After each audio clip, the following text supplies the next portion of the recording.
Dear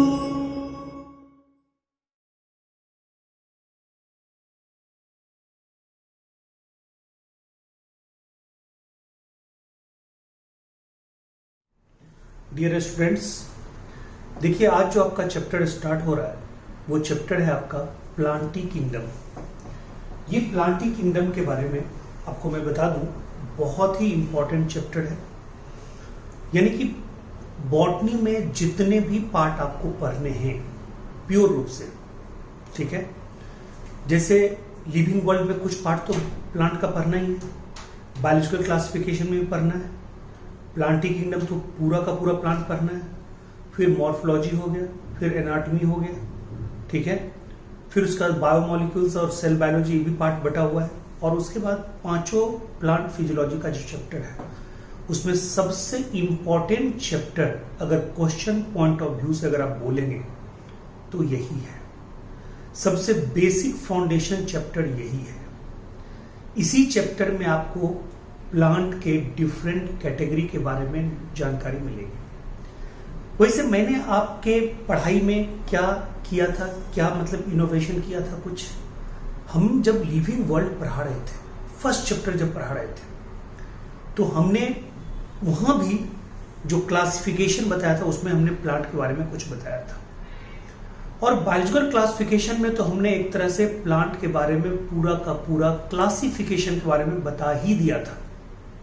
लेकिन चूंकि biological classification के बाद हमने वीडियो बनाते हुए आपके आकाश कोचिंग के, आकाश इंस्टीट्यूट के जो टेस्ट सीरीज है उसके शेड्यूल के अकॉर्डिंग मैंने वीडियो बनाया, उसके शेड्यूल के अकॉर्डिंग में चलता रहा, ठीक है। उसके कारण आप वो चैप्टर और इस चैप्टर के बीच में बहुत बड़ा गैप आप फील किए होंगे। यानी कि हमने जो बायोलॉजिकल लिविंग वर्ल्ड जो पढ़ा है सबसे पहले अप्रैल के आसपास, अप्रैल में ही पढ़ा दिया था, मार्च में ही पढ़ा दिया था। अप्रैल में हमने बायोलॉजिकल क्लासिफिकेशन फिनिश कर दिया था, या मई में। उसके बाद देखिए जून, जुलाई, अगस्त 3 महीने का गैप है, तो मैं थोड़ा सा बायोलॉजिकल क्लासिफिकेशन का भी यहाँ पे पार्ट रखूंगा, ठीक है। फिर आएंगे प्लांटी किंगडम के ओरिजिनल एनसीईआरटी वाले टॉपिक पे, जहां से एनसीईआरटी का टॉपिक यानी कि एनसीईआरटी के प्लांटी किंगडम चैप्टर में जहां से एंट्री करेंगे वहां पे मैं आपको बता दूंगा। बट प्लांट किंगडम को अगर समझना है तो हमें थोड़ा सा बैक जाना पड़ेगा। कभी कभी ऊंचाइयों को चढ़ने के लिए बैक गियर लगा के फिर आगे बढ़ना पड़ता है रेस के साथ। तो वही काम हम लोग को जल्दबाजी में काम करेंगे नहीं, क्योंकि आपका समझना, आपको मेरे से सीखना सबसे ज्यादा इंपॉर्टेंट है, ठीक है। मान लीजिए कि हम आपको समझा रहे हैं, हम आपका मेंटर है, और हम 1-2 घंटा बकैती कर दें यहाँ पे बोर्ड पे, और अगर आप नहीं समझे, मेरा पढ़ाई किसी काम का नहीं, मेरा नॉलेज किसी काम का नहीं, मेरा डिग्री किसी काम का नहीं, मैंने जो उसके बदले पारिश्रमिक लिए होंगे, पैसे लिए होंगे, वो बेकार, उसका कोई यूज नहीं, ठीक है।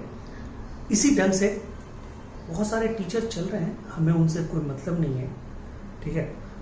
तो वैसा काम ना हमें करना है, और ना जैसा बहुत सारे स्टूडेंट करते हैं वैसा काम आपको करना है। आपको भी अपने टीचर की बात को फॉलो करना है। एक आपको फेथ रखना पड़ेगा कि मेरा टीचर जो पढ़ाएगा वो बेस्ट पढ़ाएगा, तभी आप सीख पाएंगे, ठीक है। कोई अगर पेशेंट किसी डॉक्टर के पास जाता है, उस डॉक्टर पे जब तक उसका फेथ ना हो तब तक वो डॉक्टर से सही इलाज नहीं पा पाएगा। और एक किसी डॉक्टर पे अगर फेथ हो तो कभी कभी क्या होता है कि वो अगर थोड़ा हल्का मोटिवेट भी कर रहा है, कुछ नहीं हुआ है, ये मेडिसिन लो ठीक हो जाए, आप जल्दी ठीक हो जाएंगे, ठीक है। तो फेथ रखिए। हम लोग अपने भर तो ईमानदारी बरतते हैं, समझाने की पूरी कोशिश करते हैं, कॉम्प्लेक्स से कॉम्प्लेक्स टॉपिक को भी, बोरिंग से बोरिंग टॉपिक को भी बिल्कुल इनोवेटिव आइडिया को यूज करते हुए उसको नए ढंग से बताते हैं। देखिए प्लांटी किंगडम, पहले थोड़ा सा बैक गियर में चलते हैं, उसके बाद फिर हम लोग एंट्री लेंगे इसमें। तो ये इंट्रोडक्शन वीडियो है प्लांटी किंगडम का, बहुत शानदार रूप से समझिए क्या है। पहले तो ये समझिए कि प्लांटी किंगडम को हम लोग दो ग्रुप में बांटते हैं। एक आपका क्या है, कहता है एक ग्रुप है, ठीक है, क्रिप्टोगेम्स, क्रिप्टोगेम्स, और एक ग्रुप है आपका फेनोगेम्स, फेनोगेम्स, ठीक है। एक आपका है क्रिप्टोगेम्स और एक आपका है फेनोगेम्स। क्रिप्टोगेम्स का मतलब होता है non flowering plant, non flowering plant, इसका मतलब होता है नॉन फ्लावरिंग प्लांट्स, ठीक है।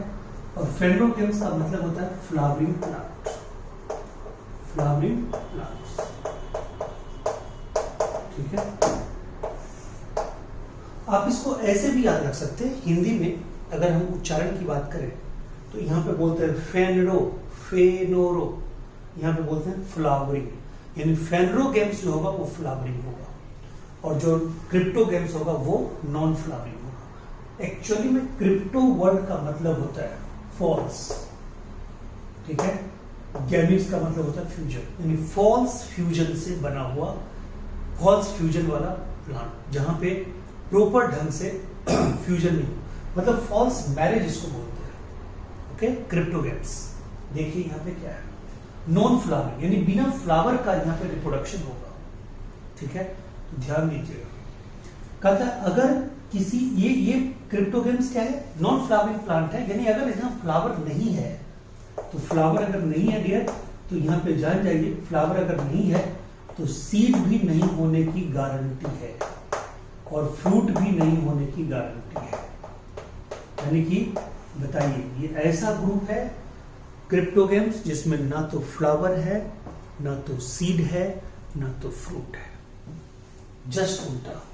ये ऐसा है जिसमें फ्लावर तो है ही, फ्लावर तो है ही, ठीक है, सीड भी है, ठीक है, और कहता है फ्रूट, ठीक है। कुछ ग्रुप में तो है, कुछ ग्रुप में नहीं है, कुछ ग्रुप में नहीं है। जिसमें फ्रूट होगा उसको बोलेंगे जिम्नोस्पर्म, जिम्नोस्पर्म। जिसमें, ठीक है, फ्रूट, जिसमें फ्रूट नहीं होगा उसको बोलेंगे जिम्नोस्पर्म, और जिसमें फ्रूट होगा उसको क्या बोलेंगे, एंजियोस्पर्म, एंजियोस्पर्म। क्लियर है? यानी ये अपने आप आपको आ गया कि फेनोगेम्स में दो ग्रुप हो सकते हैं। फ्रूट अगर एब्सेंट है तो जिम्नोस्पर्म, फ्रूट अगर प्रेजेंट है तो एंजियोस्पर्म। क्लियर है पॉइंट? अब देखिए, कहता है जिम्नो, ध्यान से सुनिएगा, ये जिम्नो वर्ड जो है, जिम्नो का मतलब होता है नेकेड, नेकेड, और स्पर्म का मतलब होता है सीड, ठीक है। ये एंजियो का मतलब क्या होता है, क्लोज्ड, ठीक है, और स्पर्म का मतलब क्या होता है, सीड, ठीक है, समझ गए? तो ये नेकेड सीड, ये क्लोज सीड। क्लियर है पॉइंट? तो naked seeded plant, close seeded plant. Naked seeded का मतलब क्या है? नेकेड सीडेड का मतलब है, ठीक है, नेकेड सीडेड प्लांट का मतलब है, ठीक है, कि वैसा प्लांट जिसमें ओव्यूल एक्सपोज हो, ओव्यूल नेकेड हो। सीड किससे बनता है, ठीक है, सीड किससे बनता है, ओव्यूल से। तो हम लोग कह सकते हैं नेकेड ओव्यूल, ठीक है, नेकेड ओव्यूल। यहां पे क्या सकते हैं, क्लोज्ड ओव्यूल। और ये ओव्यूल नेकेड हो या सीड नेकेड हो, मीन्स विदाउट फ्रूट या विदाउट ओवरी, मीन्स क्या कह सकते हैं, विदाउट ओवरी या without fruit, without fruit, without ovary या विदाउट फ्रूट। ये क्या कहिएगा, enclosed, enclosed within ovary, enclosed within fruit, ठीक है। क्लियर है पॉइंट? यानी एंजियोस्पर्म में ओवरी होगा, फ्रूट होगा, जिम्नोस्पर्म में ना ओवरी होगा ना फ्रूट होगा, इसलिए इसका ओव्यूल या सीड नेकेड होगा, उसका ओव्यूल या सीड क्लोज्ड होगा। क्लियर है?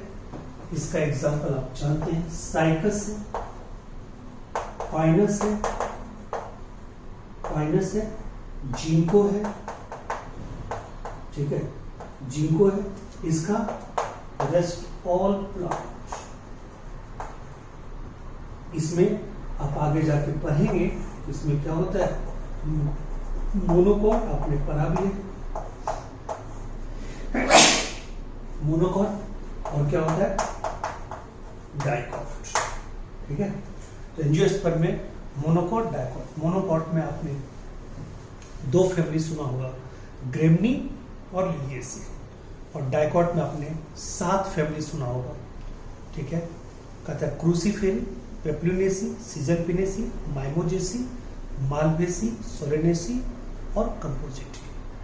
ये जो 7, 2, 9 फैमिली आपने सुना है, उसमें से 3 फैमिली आपको एनसीईआरटी में पढ़ना है मॉर्फोलॉजी में, जो हम आपको पढ़ा चुके हैं। पहला कौन सा फैमिली, फर्स्ट कौन सा फैमिली, कहता है फर्स्ट फैमिली जो है वो आपका है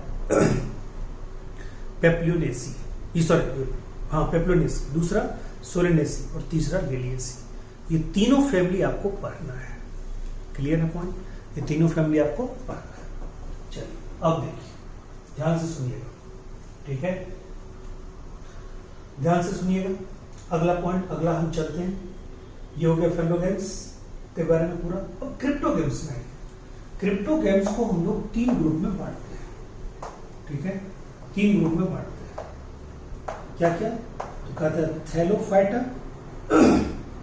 थैलोफाइटा, ठीक है, ब्रायोफाइटा, ब्रायोफाइटा और टेरिडोफाइटा, टेरिडोफाइटा।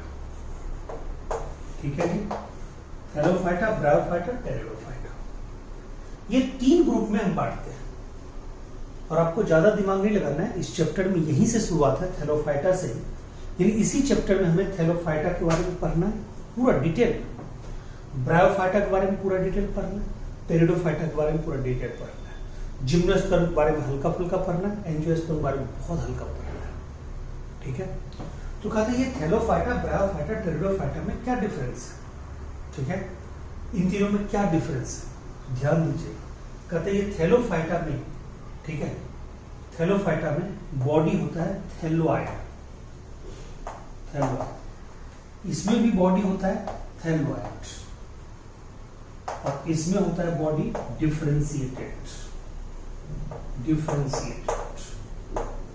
ठीक है, थैलोइड का मतलब undifferentiated mass, undifferentiated mass, mass of root, stem and leaf, root, stem and leaf. ये भी थैलोइड, ये भी थैलोइड। इसमें क्या है, डिफरेंशिएटेड, इसमें है differentiated mass of root, stem and leaf. देखिए, अनडिफरेंशिएटेड का मतलब होता है कि अनडिफरेंशिएटेड मतलब है ना उसमें रूट आपको नजर आएगा, ना स्टेम नजर आएगा, ना लीफ नजर आएगा। इसका मतलब क्या है, कहते हैं इसका मतलब है कि वहां पे वेस्कुलर बंडल भी नहीं है, यानी वहां true root, true stem, true leaf नहीं है।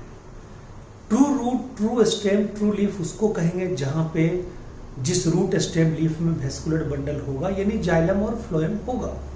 यानी कि यहाँ पे कह सकते हैं अगला पॉइंट कि यहाँ पे, ठीक है, मैकेनिकल टिश्यू, मैकेनिकल टिश्यू, ठीक है, या वेस्कुलर टिश्यू, वेस्कुलर टिश्यू या xylem and phloem is absent, is absent. और यहाँ पे क्या बोलिएगा, अर्जेंट, यहाँ पे क्या बोलिएगा, अर्जेंट। ठीक है, ये यहाँ पे क्या होगा, अर्जेंट। ठीक है, यानी कि present xylem and phloem, xylem and phloem present होगा। बट अभी तक कहिएगा कि सर थैलोफाइटा, ब्रायोफाइटा अभी तक तो सेम है, फिर अलग आपने क्यों किया। यानी कि अभी एक पॉइंट आप तो क्लियर हो गए, थैलस। ये थैलस का मतलब आप क्या बोलिएगा, थैलस का मतलब बोलिएगा undifferentiated mass of cell is known as thallus, undifferentiated mass of cell is known as thallus. ठीक है, कहता है कि अनडिफरेंट मास ऑफ सेल नहीं, सॉरी सेल नहीं, undifferentiated mass of root stem and leaf is known as thallus. यानी कि undifferentiated mass of root stem and leaf is known as thallus, इसको बोलते हैं थैलस। क्लियर है पॉइंट? ठीक है, तो ये थैलस है। ठीक है, थैलस का मतलब undifferentiated mass of root stem and leaf and thallus bearing plant is known as Thallophyta.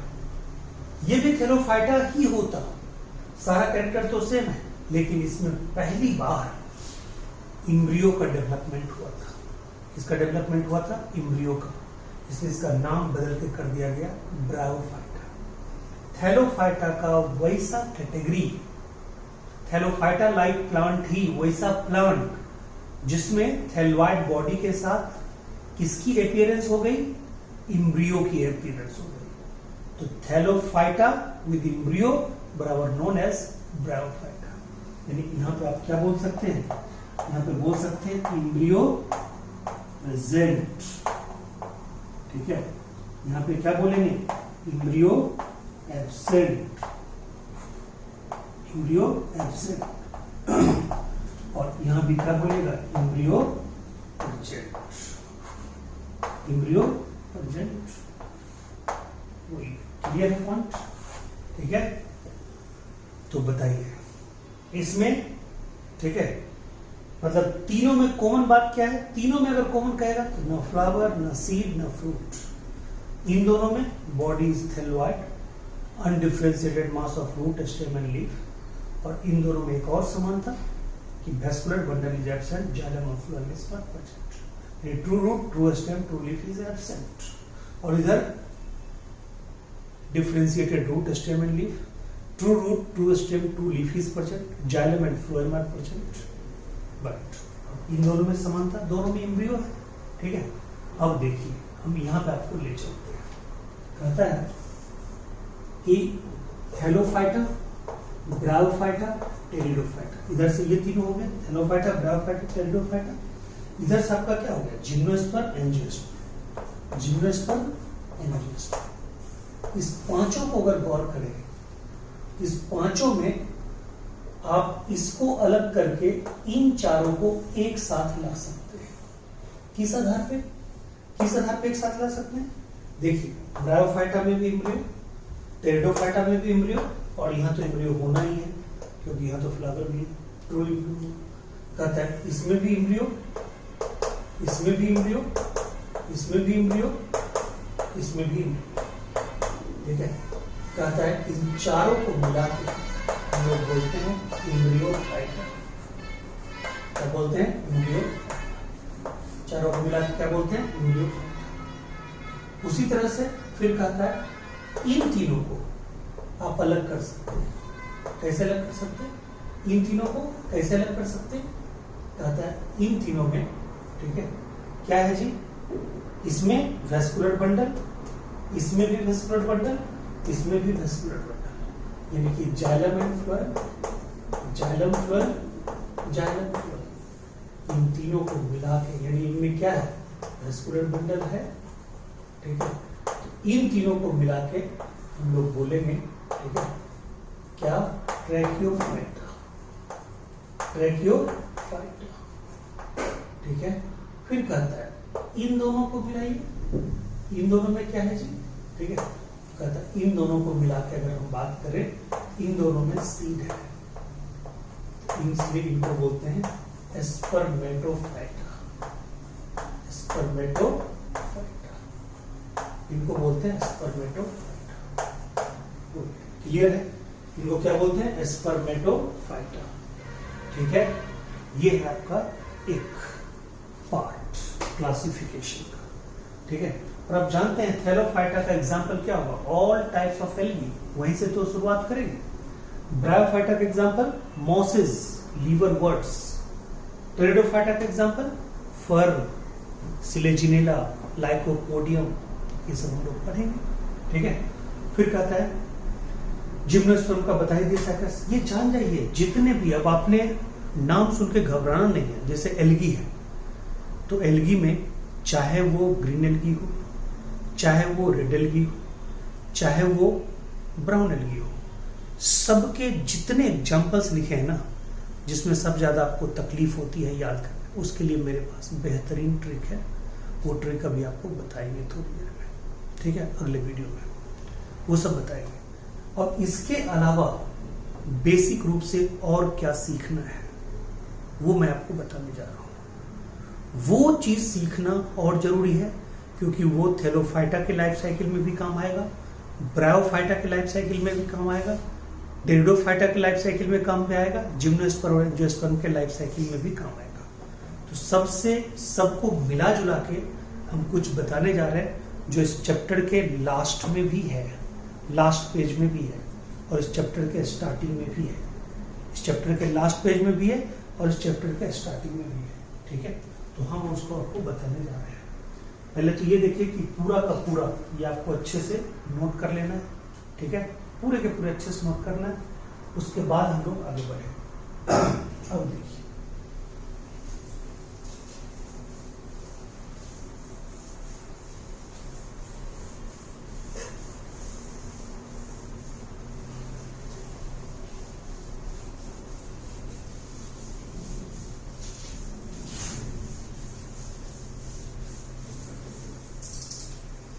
देखिए यहां पे क्या है, यहां पे एक चीज समझना है, ठीक है, मतलब की पॉइंट्स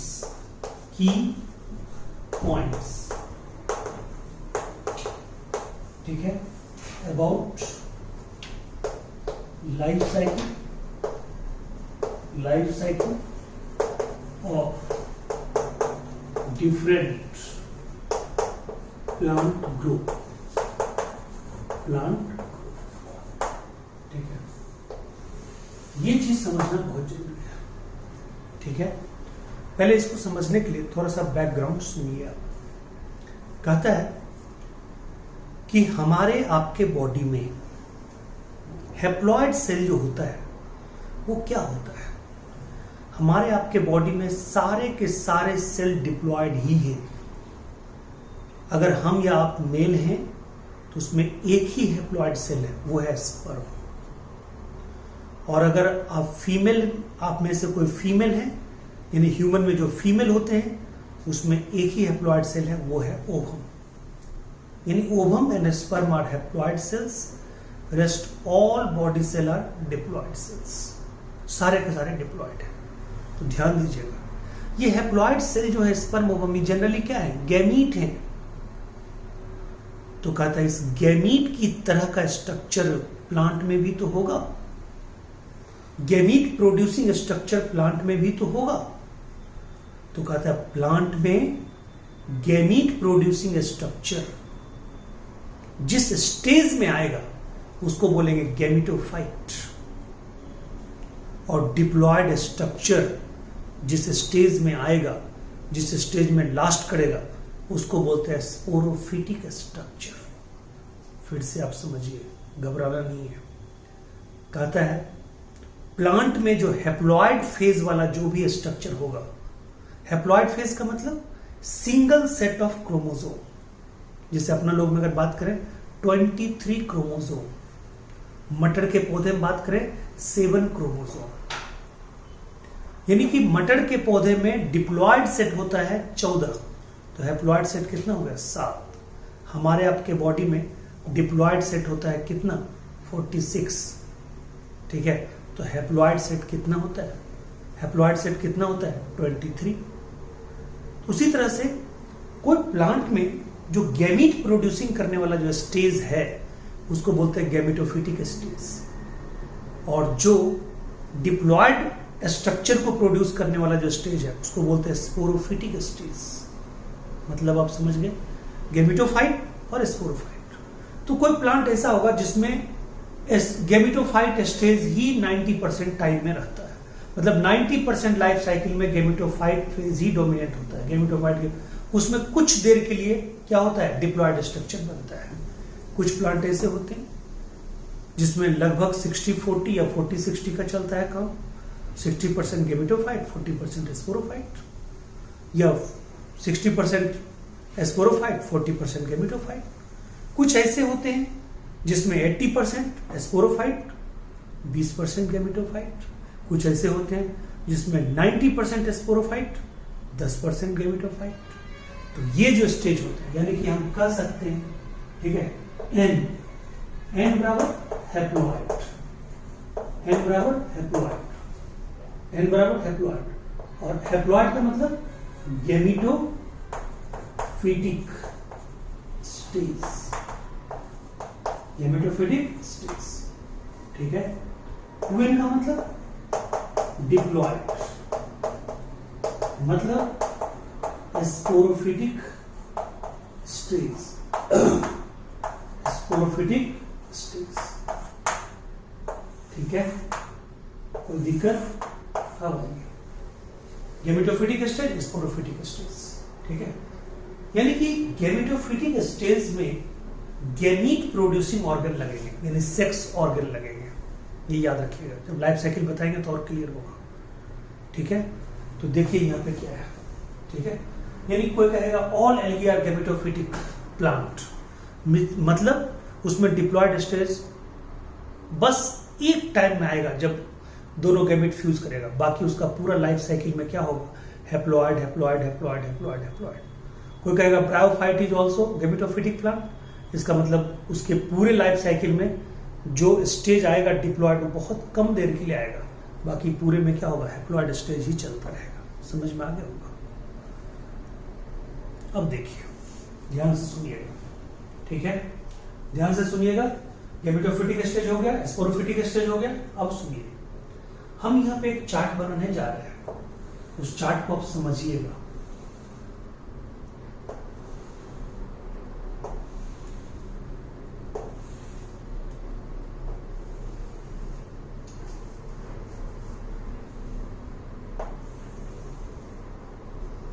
उस चार्ट को आप समझने की कोशिश कीजिए।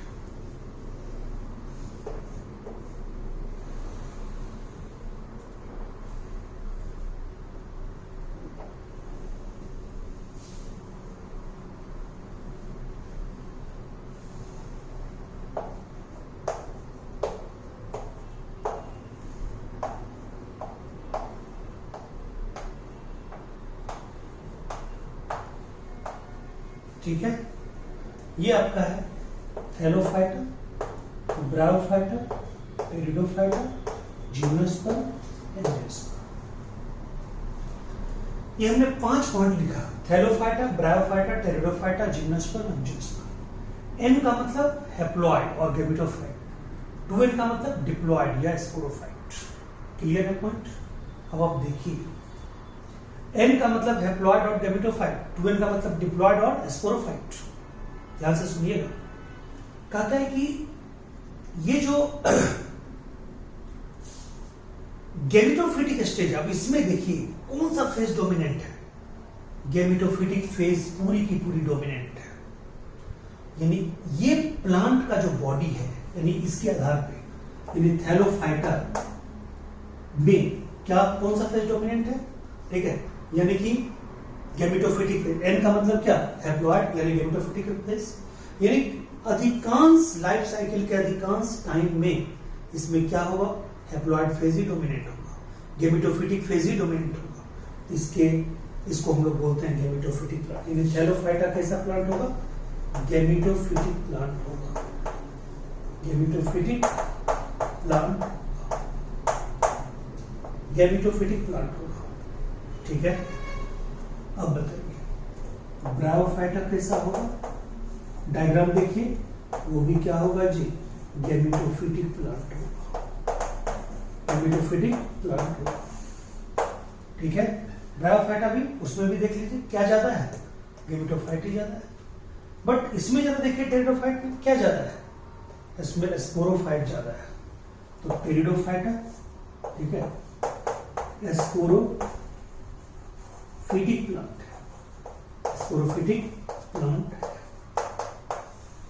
ठीक है। उसके बाद कहता है जिम्नोस्पर्म में तो साफ अंतर है, जिम्नोस्पर्म एंजियोस्पर्म में कैसा प्लांट होगा बताइए आप, जिम्नोस्पर्म, ठीक है, एंड एंजियोस्पर्म, ये दोनों कैसा होगा जी, स्पोरोफिटिक प्लांट होगा, स्पोरोफिटिक प्लांट ही होगा। क्लियर है पॉइंट? यहां तक क्लियर, देख के क्लियर है। अब आइए, कहते हैं जो थैलोफाइटा है गैमेटोफिटिक प्लांट है, इसमें क्या डोमिनेंट है? कहेगा N इज डोमिनेंट, यानी कि गैमेटोफाइट इज डोमिनेंट मीन्स अगर गैमेटोफाइट ये फेज अगर डोमिनेंट है, इसका मतलब ये इस पे क्या है? डिपेंडेंट है। ठीक है, मान लीजिए कि हम कहीं पे डोमिनेंट है किसी के साथ, इसका मतलब वो हम पे क्या है? डिपेंडेंट है। वो हम पे क्या है? डिपेंडेंट है।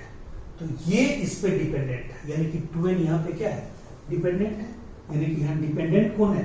Sporophyte. Sporophyte is dependent. Sporophyte is dependent. वो क्लियर है? इन स्पोरोफाइट क्या है? डिपेंडेंट है। ठीक है, अब आइए इसमें भी सेम चीज होगा, इसमें भी सेम कंडीशन होगा, सेम कंडीशन होगा भैया। ठीक है, होगा ना? गैमेटोफाइट इज डोमिनेंट और स्पोरोफाइट डिपेंडेंट। बट यहां पे देखिएगा टेरिडोफाइटा में क्या कहता है? टेरिडोफाइटा में लगभग बराबर, देखिए प्लांट बॉडी तो हम स्पोरोफिटिक ही बोलेंगे टेरिडोफाइटा में, बट यहां पे बोलेंगे बोथ आर इंडिपेंडेंट। यहां कोई लफड़ा ही नहीं है, बोथ आर इंडिपेंडेंट। यहां पे आप ज्यादा दिमाग मत लगाइएगा, यहां पे ये मत दिमाग लगाइएगा कि ये थोड़ा सा छोटा बड़ा है सर कैसे लिख रहे हैं, बिल्कुल नहीं। यहां पे ये दिमाग में रखिएगा कि यहां पे कोई किसी पे डोमिनेंट नहीं होता। ठीक है, ये एक ऐसा कपल है जो कि रेयर मिलता है। ठीक है, आप देखिएगा घर में या तो आपके मम्मी डोमिनेंट होंगे या पापा डोमिनेंट होंगे। दोनों इक्वल अगर किसी घर में हो तो बहुत अच्छी बात होती है, जनरली कम ही होता है। तो वही बात है टेरिडोफाइटा के साथ। इसमें प्लांट बॉडी तो है sporophytic, but sporophytic plant body होते हुए भी वो डोमिनेंसी शो नहीं करता है किस पे? गैमेटोफाइट पे। दोनों एक दूसरे से इंडिपेंडेंट है, दोनों में एक दूसरे पे कोई डिपेंडेंट नहीं है। और इसमें साफ है क्या?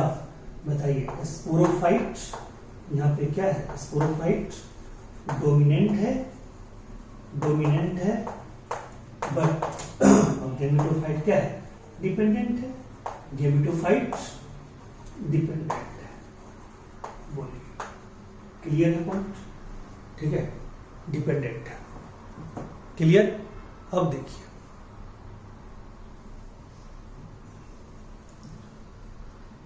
अब यहां पे जो है, अब चलिए अब देखिए, अब इसमें क्या है कि आगे अगर हम बात करते हैं इसमें, तो कहता है कि ये जो स्पोरोफाइट डोमिनेंट और गैमेटोफाइट डिपेंडेंट की बात है। ठीक है, तो ये तो हो गया, ये पूरा का पूरा ये क्लियर हो गया। यहां से क्वेश्चन आएगा तो हम फंसेंगे नहीं। बट अब देखिए, जहां तक लाइफ साइकिल की बात है, ठीक है, किसमें कौन फेज डोमिनेंट है इसके आधार पे तो था ही। तो हम कंक्लूजन यहां पे लाइफ साइकिल कंक्लूजन क्या करेंगे? Conclusion of life cycle, conclusion of life cycle क्या करेंगे यहां पे? कंक्लूजन ऑफ लाइफ साइकिल में हम क्या करेंगे? ठीक है, तो कहता है कंक्लूजन ऑफ लाइफ साइकिल में हम ये करेंगे, ठीक है, ध्यान से सुनिएगा, कि जो थैलोफाइटा है, ठीक है, थैलोफाइटा में हम यहां पे क्या करेंगे? यहां पे हम मेजर और माइनर पार्ट को ढूंढेंगे, मेजर और माइनर पार्ट को ढूंढेंगे। तो बताइए, थैलोफाइटा में मेजर पार्ट क्या है? मेजर पार्ट क्या है? गैमेटोफाइट, जो कि डोमिनेंट है। यानी गैमेटोफाइट का मतलब क्या था? Haploid phase. इसके लाइफ साइकिल को हम लोग कहेंगे haploidic life cycle, haploidic life cycle, haploidic life cycle. Major part को क्या बोलेंगे? Haploidic life cycle. ठीक है, मेजर पार्ट को बोलेंगे हैप्लॉइडिक लाइफ साइकिल। और जरा देखिए तो इन दोनों में ब्रायोफाइटा टेरिडोफाइटा में उसका क्या है? ब्रायोफाइटा प्लस टेरिडोफाइटा, इन दोनों में क्या है आपका? देखिए, इन दोनों में है कि इनका ये 60 ये 40, यहाँ पे ये 60 ये 40, यानी 60-40 का रेशियो, बहुत ज्यादा ये नहीं है। ठीक है, तो कहता है इन दोनों में हैप्लॉइड और डिप्लॉइड का जो रिश्ता है 60-40 का है, इसलिए इसको बोलते हैं हैप्लोडिप्लॉइडिक लाइफ साइकिल। हैप्लोडिप्लॉइडिक लाइफ साइकिल या डिप्लो हैप्लॉइडिक लाइफ साइकिल। अगर आपको कोई अलग अलग पूछे तो टेरिडोफाइटा के लिए बोलिएगा डिप्लो हैप्लॉइडिक और ब्रायोफाइटा के लिए बोलिएगा हैप्लोडिप्लॉइडिक। हैप्लो 60 ये 40, टेरिडोफाइटा के लिए ये 60 ये 40। और जिम्नोस्पर्म प्लस एंजियोस्पर्म के लिए क्या बोलिएगा, इन दोनों में तो देखिए, ठीक है, 80 20 90 10 का ये है, इन दोनों में क्या बोलिएगा, डिप्लॉइडिक लाइफ साइकिल।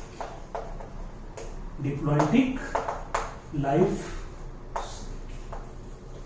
क्लियर है पॉइंट। तो ये है पूरा का पूरा, ठीक, यानी ये लाइफ साइकिल के आधार पे आप कर सकते हैं। तो अब इतना तो आपको आइडिया आ ही गया कि थैलोफाइटा में सारे प्लांट जो भी एल्गी आएंगे सबके सब क्या होंगे, गैमेटोफिटिक प्लांट होंगे। एक्सेप्शन तो हर जगह, वहां भी एक्सेप्शन देखेंगे। ब्राउन एल्गी में एक दो ऐसा एल्गी है जो गैमेटोफिटिक ना होकर स्पोरोफिटिक है। सारे के सारे ब्रायोफाइटा गैमेटोफिटिक प्लांट होते हैं, सारे के सारे टेरिडोफाइट्स स्पोरोफिटिक प्लांट है, सारे के सारे जिम्नोस्पर्म स्पोरोफिटिक प्लांट है, सारे के सारे एंजियोस्पर्म स्पोरोफिटिक प्लांट है। फिर कोई पूछेगा life cycle of Thallophyta, haploidic life cycle. Life cycle of Bryophyta and Pteridophyta, haplodiploidic. अलग अलग पूछ दे, सिर्फ ब्रायोफाइट पूछे हैप्लोडिप्लॉइडिक, टेरिडोफाइट पूछ दे डिप्लोहैप्लॉइडिक, दोनों 60-40 वाला। और जिम्नोस्पर्म एंजियोस्पर्म पूछे तो डिप्लॉइडिक लाइफ साइकिल। फिर पूछ दे थैलोफाइटा में gametophyte phase is dominant, sporophyte is dependent. Bryophyta में भी gametophyte phase is dominant, sporophyte is dependent. Pteridophyta में बोथ आर इंडिपेंडेंट।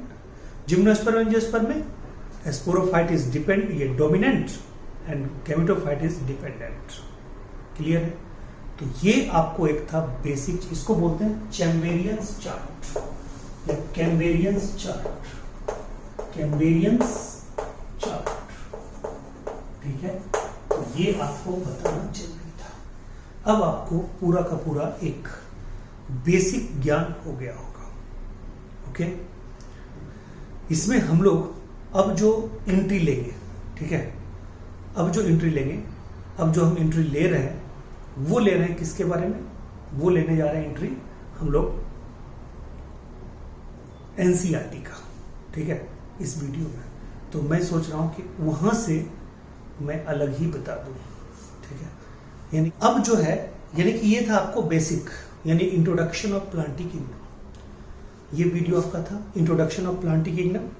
इस वीडियो के बाद जो हम सीखेंगे वो डायरेक्ट एनसीईआरटी के टॉपिक से सीखेंगे, ठीक है। वो हमारा है कौन, यानी कि बायोलॉजिकल क्लासिफिकेशन का एनसीईआरटी टॉपिक। ये उसके लिए था बेसिक टॉपिक जो बहुत जरूरी था। Okay, thank you so much. मिलते हैं अगले वीडियो में, वेट कीजिए।